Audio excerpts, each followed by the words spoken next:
नमस्कार, जय श्री राम, जय हिंद। क्या हाल चाल है आप सब लोगों के। चैनल में आप लोगों का एक बार फिर से स्वागत है। मैंने वीडियोस काफ़ी ज़्यादा बनाने कम कर दिए हैं क्योंकि फ्रैंकली स्पीकिंग मुझे बहुत ज़्यादा ये रियलाइजेशन होने लगा है कि आखिरकार बात करके फ़ायदा ही क्या है। बट बीच बीच में कीड़ा आता है, दैट इज़ द रीज़न मैं बीच बीच में वीडियोज़ बना के आप लोगों के साथ वार्तालाप करने की कोशिश करता हूँ। और पिछले 2-4 दिनों में ऐसे 2-3 इंसिडेंट्स हुए जिसके बारे में मैंने अलग अलग वीडियोस बनाने का सोचा, बट देन अगेन सोचा और फिर आइडिया ड्रॉप कर दिया।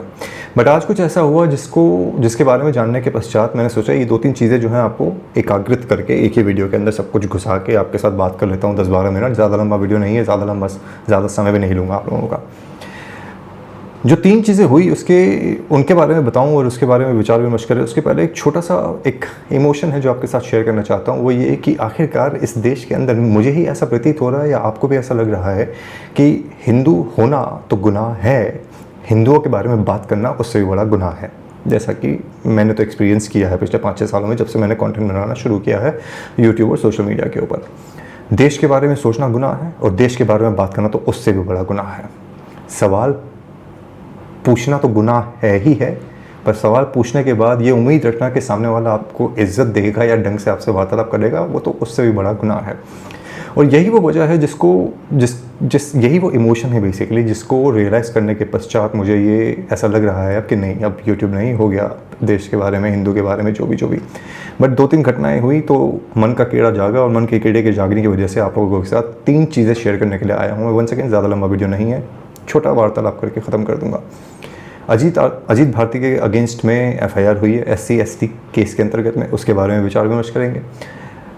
राहुल गांधी किस तरीके से हिंदुओं को डिवाइड करने की कोशिश कर रहा है और सफल भी हो रहा है, उसके बारे में बात करेंगे। और एक सवाल ये भी पूछूंगा कि क्यों राहुल गांधी को लड़कियां ही ज़्यादा पसंद है, क्यों अपनी सभाओं के अंदर वो लड़कियों से घिरा रहना ज़्यादा पसंद करता है। ये एक चुल है, ये एक डेस्पिरेशन है, मिड लाइफ क्राइसिस है, सेक्सुअल फैंटेसीज हैं ज़िंदगी की, या फिर देशभक्ति का कीड़ा है नरेंद्र मोदी जैसे लोगों की तरह कि शादी नहीं करूंगा, बच्चा बुतरू नहीं चाहिए, पर महिलाओं के साथ तो घिरा हुआ रहूँगा। और उसके बाद हैं हमारे क्रिकेटर्स। सबसे पहले क्रिकेटर्स वाले किस्से से शुरू कर लेता हूँ। आप सभी को ध्यान होगा कि अभिनंदन जी को, जब हमारे जो फाइटर पायलट थे, उनको जब पाकिस्तान में उनका प्लेन गिर गया था और उनको अरेस्ट कर लिया गया था, काफ़ी बोमा बोम हुआ। उसके बाद house the T, it's good sir, ऐसे काफ़ी वीडियोस चलाए गए।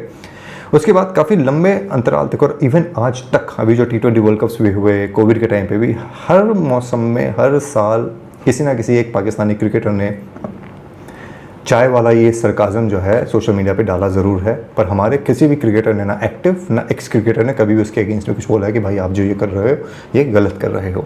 पर हमारे देश के एक्स क्रिकेटर्स स्पेसिफिकली, कि अभी जो करंट क्रिकेटर्स हैं इनका तो बाद में पत्ता खुलेगा जब इनके किस्से सामने आएंगे, अभी ज़्यादा पता नहीं चलता इनके बारे में। बट हमारे एक्स क्रिकेटर देखो कितने ज़्यादा महान हैं, उनको कितना ज़्यादा प्यार है आज भी पाकिस्तान से, ऐसे खिलाड़ी इमरान खान के साथ जिनके साथ इन्होंने अपने स्वर्णिम दिन बिताए थे। सुनील गावस्कर नाम के एक इंसान है, कपिल देव नाम के एक इंसान है, no doubt 2 of the best ever players that India has ever produced. But एक चिट्ठी लिखी गई 21 international cricketers, former cricketers, captains के द्वारा इमरान खान के साथ ह्यूमन बिहेवियर करने के लिए पाकिस्तान की सरकार को, शहबाज शरीफ को ये चिट्ठी भेजी गई है और उसके अंदर ये रिक्वेस्ट करी गई है कि इमरान खान के साथ ह्यूमन व्यवहार करना चाहिए, because he is a prized position of Pakistan, x cricketer हैं, बड़े महान इंसान हैं, इर्रेस्पेक्टिव ऑफ द फैक्ट कि यही वो महान इंसान था जिसके साथ ह्यूमन ट्रीटमेंट करने की बात करी जा रही है, जिसने हमारे सैनिकों का उनकी हत्या करवाई, कश्मीर के अंदर टेररिस्ट को सपोर्ट किया, मुजाहिदीनों के साथ, टेररिस्ट के साथ, आतंकवादियों के साथ कश्मीर के अंदर सोशल अनरेस्ट और सिविल अनरेस्ट फैलाने की कोशिश करी। दिल्ली वगैरह में भी जो बॉम्ब ब्लास्ट वगैरह हुआ है वो भी पाकिस्तान ने करवाया है। मैं ये नहीं कह रहा ऑब्वियसली कि उसके अंदर इमरान खान का हाथ है, क्योंकि इमरान खान उस समय जेल के अंदर था, बट उसके पहले की काफ़ी घटनाएं ऐसी हुई हैं जिसमें इमरान खान का काफ़ी गहरा रोल रहा है as the prime minister of a failed state, a failed nation named Pakistan. मेरी समझ में ये नहीं आता कि अगर सुनील गावस्कर और कपिल देव इस बारे में कोई बात नहीं कर सकते कि एक्स क्रिकेटर्स क्यों हिंदुस्तान को टारगेट करते हुए चाय वाय वाली वीडियो बना रहे हैं, सरकाज़म क्यों मार रहे हैं, उनको पॉलिटिक्स से अलग रहना चाहिए, जब उसके बारे में नहीं बोल पाए तो आखिरकार इस पाकिस्तानी कटमुल्ले के लिए इन्होंने चिट्ठी के ऊपर अपने हस्ताक्षर क्यों किए।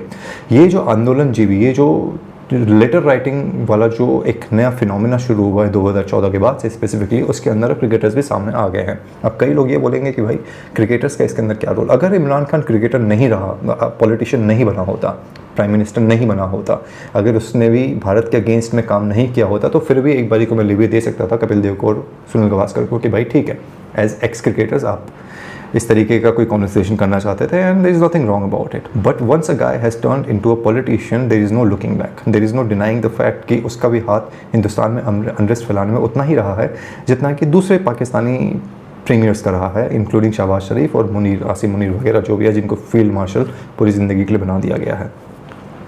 अब आप इसके बारे में क्या सोचते हो, एक बार कमेंट करके ज़रूर बताना। मैंने जब ये न्यूज़ देखी 2 दिन पहले तो I was very surprise and shocked कि आखिरकार इन लोगों को इतना ज़्यादा प्रेम क्यों है भाई, इतना ज़्यादा प्यार इन लोगों को क्यों है कठमुल्लों से, पाकिस्तानियों से, ये जानते हुए भी कि ये आपके देश के ऊपर हमला करते हैं। इस बात का जवाब ज़रूर देना। ये थी पहली न्यूज़ और ये था मेरा ओपिनियन। दूसरा है राहुल गांधी जी के बारे में। अजीत भारती के बारे में लास्ट में बात करूँगा। दूसरा है राहुल गांधी के बारे में। राहुल गांधी ने अभी रिसेंटली एक छात्रों की गूंज जो है, अपना फंक्शन जो कर रहे हैं हर जगह, बैंक्वेट हॉल्स के अंदर, स्कूल्स के अंदर, वो उन्होंने किया। उसके अंदर कंडीशन ये रखी गई थी कि कोई भी लड़का नहीं आएगा, कोई भी पुरुष नहीं आएगा, कोई भी बाप भाई कोई नहीं आएगा, सिर्फ और सिर्फ जो महिला छात्राएं हैं, महिला बच्चियां जो हैं, स्टूडेंट्स, सिर्फ वो आएंगी। Students I. आप छात्रों की बात करना चाहते हो, अच्छी बात है। एजुकेशन सिस्टम में रिफॉर्म करने की बहुत तगड़ी ज़रूरत है, इस बात को भी मैं डिनाई नहीं करता। क्या इस सरकार ने इनफ स्टेप्स लिए हैं? अच्छे स्टेप्स लिए हैं, बट इनफ स्टेप्स नहीं लिए हैं, इस बात से भी इनकार नहीं करता। क्या इस देश के अंदर सिर्फ बीजेपी को टारगेट किया जा रहा है विपक्ष के द्वारा, और विपक्ष की जो सरकारें हैं जिन जिन स्टेट्स में, वहाँ पे कोई भी सवाल नहीं उठा रहा है, इस बात से भी कोई इनकार नहीं कर सकता। बट बात करते हैं इस छात्रों की गूंज की। छात्रों के बारे में बात करते करते अचानक से पीपीटी के ऊपर चला दिया मनुस्मृति के श्लोक और मनुस्मृति का इंग्लिश ट्रांसलेशन। अब संस्कृत से हिंदी ट्रांसलेशन में भी बहुत दिक्कत होती है, और अगर आप उसको इंग्लिश में करो तो वो तो बिल्कुल ही अजीब हो जाता है।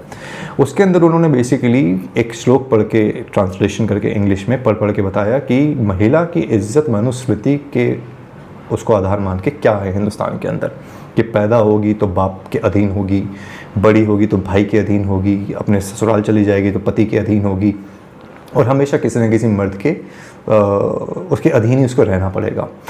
ट्रांसलेशन इज़ अ प्रॉब्लम यहाँ पे। बट मैं मनुस्मृति के बारे में, ट्रांसलेशन कितना सही कितना गलत, उसके बारे में ज़्यादा बात नहीं करना चाहता। मैं एक बेसिक सवाल पूछना चाहता हूँ कि एजुकेशन सिस्टम के रिफॉर्म में मनुस्मृति का क्या लेना देना। और वहाँ पे सबसे इंटरेस्टिंग चीज़ क्या हुई पता है? वहाँ पे सबसे इंटरेस्टिंग चीज़ ये हुई कि एक लड़की खड़ी है और वो कह रही है, छोटी बच्ची, कि हमें बंदिशें लगाई जाती हैं, वो घूंघट वगैरह, हमारा फ्रीडम एंड ऑल। और ये कॉन्वर्सेशन तब हो रहा है और लोग तालियां बजा रहे हैं, बाजू के लोग भी और राहुल गांधी भी, जब वहाँ पे बाजू में एक लड़की खड़ी है हिजाब पहन के, और उसके बारे में कोई कॉन्वर्सेशन नहीं हो रहा। अब कोई ये कह देगा कि भाई हिजाब तो कुरान के अंदर लिखा हुआ है। कुरान के अंदर ऐसी कौन सी आयत है, ऐसा कौन सा छंद है, ऐसा कौन सा पैराग्राफ है? कहीं नहीं लिखा हुआ लड़कियों का बुर्का पहनने के लिए, लड़कियों को हिजाब पहनने के लिए। लड़कियों के बारे में बेसिकली हिजाब जो है और बुर्का वगैरह का जो आइडिया है, वो लड़कों के अंतर्गत उनको सोच के लिखा गया है कि लड़कों को अपनी आंखों का हिजाब करना चाहिए, अगर पराई लड़की सामने आ जाए तो उनको नहीं देखना चाहिए। बट उसका ट्रांसलेशन करके कुछ और कर दिया गया है। प्रॉब्लम यहाँ पे ये है कि जैसे मैंने कहा, छात्रों की गूंज वाला जो ये कार्यक्रम है, जहाँ पे एजुकेशन रिफॉर्म के बारे में बात होनी चाहिए, उसके बारे में बात करने की बजाय बात क्या हो रही है? मनुस्मृति के बारे में। अब वहाँ जो लड़कियाँ आई थी, बच्चियाँ जो आई थी, जो भी डेवलप हो रही हैं अपनी एज के अंदर, अपनी मानसिकता के अंदर, फिजिकली भी, मेंटली भी, किसी पेरेंट के साथ वहाँ पे नहीं थी एज सच, किसी गार्डियन के साथ नहीं थी। उनके मन में क्या हिंदुओं के लिए नफरत नहीं आएगी कि अरे यार देखो हिंदू के ये जो पुराण है, ये जो उपनिषद है, ये जो ग्रंथ है, ये तो महिलाओं के बारे में ऐसे ऐसे बात करते हैं। चलो कोई बात नहीं, आप अगर मनुस्मृति के बारे में बात करना भी चाहते थे, कुरान के बारे में भी बात कर लेते। तुम्हारी माँ जो बार डांसर इटली में डांस किया करती थी, KGB की इन्फॉर्मेट है यहाँ पे, किसकी माँ के बारे में बात कर रहा हूँ, मैंने नाम किसी का नहीं लिया है, उसका जो क्रिश्चियनिटी वाला जो रिलीजन है, उसके अंदर कितने पेडोफाइल्स होते हैं उसके बारे में बात कर लेते हैं। किस तरीके से प्रीस्ट, पोप्स और पादरीज हज़ारों लाखों की संख्या के अंदर छोटे छोटे बच्चों का रेप करते हुए पाए गए हैं, उन केसेस को कैसे दबाया जाता है और किस तरीके से लड़कियों का और लड़कों का जीना दुर्भर कर दिया जाता है क्रिश्चियनिटी के अंदर, उसके बारे में बात कर लेते हैं। इस्लाम के बारे में तो ज़्यादा बोलूँगा तो फिर विवाद हो जाएगा, इसलिए कुछ बोलूँगा नहीं। पर वो जो पिक्चर मैंने देखी कि कैसे एक लड़की अपने घूंघट के बारे में बात कर रही है, बाजू में एक लड़की खड़ी है जो कि हिजाब पहना हुआ है, उसके बारे में कोई डिस्कशन नहीं कर रहा। ये सिंपल तरीका है हिंदुओं को बांटने का। अब हिंदुओं को बांटना कैसे है, तुम इस जाति के हो, तुम इस कास्ट के हो, तुम अपर कास्ट हो, तुम लोअर कास्ट हो। उसके अंदर भी नीले कबूतर और कबूतरी जो हैं, ये जो भीमटाइट जो हैं, भिमांडीज जो हैं, ब्राह्मणवाद से आज़ादी, ऊंची जाति से आज़ादी, सबसे आज़ादी चाहिए। बट रिजर्वेशन के टाइम पे इनको अपनी कास्ट जो है भरपूर याद आ जाती है। अरे मैं तो दलित हूँ, अरे मैं तो ये हूँ, मैं तो पिछड़ा वर्ग हूँ, इकोनॉमिकली वीक हूँ, लेकिन आज़ादी चाहिए हर चीज़ से। नौकरी करते समय आज़ादी नहीं चाहिए, एजुकेशन कोटा लेते समय आज़ादी नहीं चाहिए, किसी इंस्टीट्यूशन में डिस्काउंट पाने के लिए आज़ादी नहीं चाहिए, सरकारी नौकरी में जाने के लिए आज़ादी नहीं चाहिए। नीट के पेपर में भी रिसेंटली एक एग्जांपल आया था, 550 नंबर आए थे एक बंदे के, उसको सीट नहीं मिली। एक दूसरे बंदे के 390 आए थे, उसको कोटा में सीट मिल गई, क्योंकि वो अपेरेंटली पिछड़ी जाति का था। प्रॉब्लम यहाँ पे ये है कि हिंदू खुद ही इस डिवीज़न को ज़्यादा इग्नाइट कर रहा है। हिंदू ये जो अग्नि है डिवीज़न की, इसके अंदर घी डालने का काम कर रहा है। ना आपको क्रिश्चियनिटी में कोई जात पात बताई जाती है, जबकि है, वहाँ पे भी अलग अलग। इस्लाम में तो बहुत सारी हैं, आप एक का भी नाम नहीं ले सकते। हिंदू को लेकिन ये जात वो जात, ये जात वो जात करके आपके वोटों को काटा जा रहा है। सब वोट पॉलिटिक्स हो रही है और कुछ भी नहीं हो रहा। अगर आपको ये लग रहा है कि एक बड़ा कॉन्वर्सेशन करने की कोशिश करी जा रही है, देश को सुधारने की कोशिश करी जा रही है, तो आप गलत सोच रहे हो। This is all about votes, nothing else. आपकी बच्चियाँ जो वहाँ पे जा रही हैं राहुल गांधी के साथ, वो सिर्फ और सिर्फ वोट बैंक बनने के लिए जा रही है। आज नहीं, 2029 में, 29 में नहीं, 2034 में। ब्रेन वॉशिंग इसी को कहा जाता है। अब मैंने एक और कमेंट किया था कि आखिरकार राहुल गांधी लड़कियों के साथ ही क्यों घूमना फिरना पसंद करते हैं। भाई, जहाँ भारत जोड़ो यात्रा, लड़कियाँ पॉर्न स्टार्स घूम रही है, वहाँ पे सॉफ्ट पॉर्न स्टार्स उनके साथ घूम रही थी। सुकन्या देवी का नाम मैं कई वीडियो के अंदर ले ही चुका हूँ। अभी रिसेंटली एक और वीडियो आया था, एक इन्फ्लुएंसर जो है कुछ कह रही थी, और किस तरीके से छोटी सी बच्ची हो यार, मतलब 20-22-25 साल की लड़की होगी वो, उसको कैसे कामुक नज़रों से राहुल गांधी निहार रहा था। वो वीडियो भी आप लोगों ने देखा होगा, नहीं देखा होगा तो मैंने इंस्टाग्राम पे डाल रखा है, उसको जाके ज़रूर देखना। तो किस तरीके से हिंदू एक प्रॉब्लमेटिक रेस इस देश के अंदर है, इवन दो देश उन्हीं का है, ये बेसिकली यहाँ पे जग जाहिर होता है। अब तीसरी बात करते हैं अजीत भारती के बारे में। अजीत भारती ने एक वीडियो डाला, बेबाक तरीके से वीडियो डालते हैं भाई, लाइव चल रहा था मेरे ख्याल में।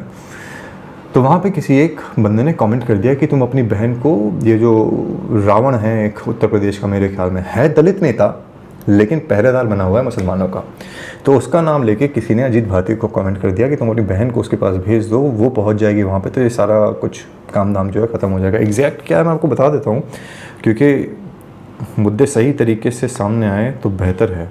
एक सेकेंड रुको। हाँ, तो इस पर क्या कमेंट किया गया पहले बता देता हूँ मैं आपको।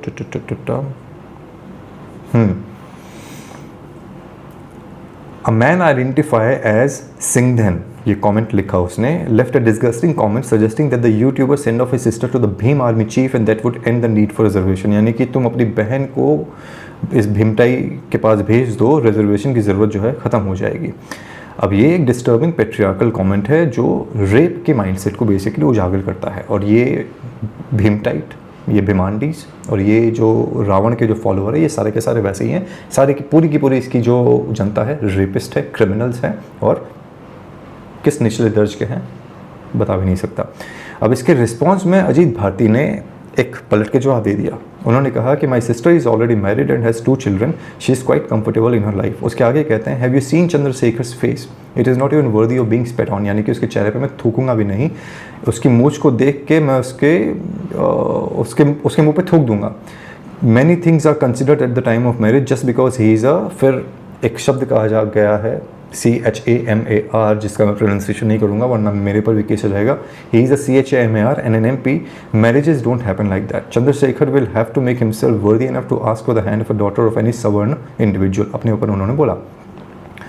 अब इसके ऊपर if you are referring to want to send your sister, हाँ, इन्होंने फिर आगे उस बंदे को बोला कि if you are referring to, if you want to send your sister to me for a trial, that is fine, I have everything, send her sometime. I want to do this for educational purposes. You arrange it, send your sister, your mother will also do, will observe reactions as to how much interest they have in BDSM. ये इन्होंने एक comment मारा। अब इसको अंतर्गत रखते हुए इनके ऊपर एक FIR कर दी गई SC/ST कोटा के अंतर्गत कि भाई देखो, ये एक निचली जात के इंसान के लिए CHAMAR शब्द यूज़ किया, बोला किसी, तुमने बोला, रिएक्शन आया, बोला किसी और के लिए जिसके लिए तुमने रेफ़र किया था, और केस किसी और ने फाइल किया। और इसका जो FIR का रिपोर्ट है सोशल मीडिया पे चलाया जा रहा है, सोशल मीडिया पे ताबड़तोड़ भीमटाइयों के द्वारा। और ये भिमांडीज जो नीले कबूतर बने हुए फिर रहे हैं, निकलने वाला था शब्द अभी, उस मूछ वाले चूतिए के दूसरा शब्द नहीं बोल सकता, चूतिया तो बोल ही सकता हूँ, उस मूंछ वाले चूतिया के लोगों के फॉलोअर्स के द्वारा।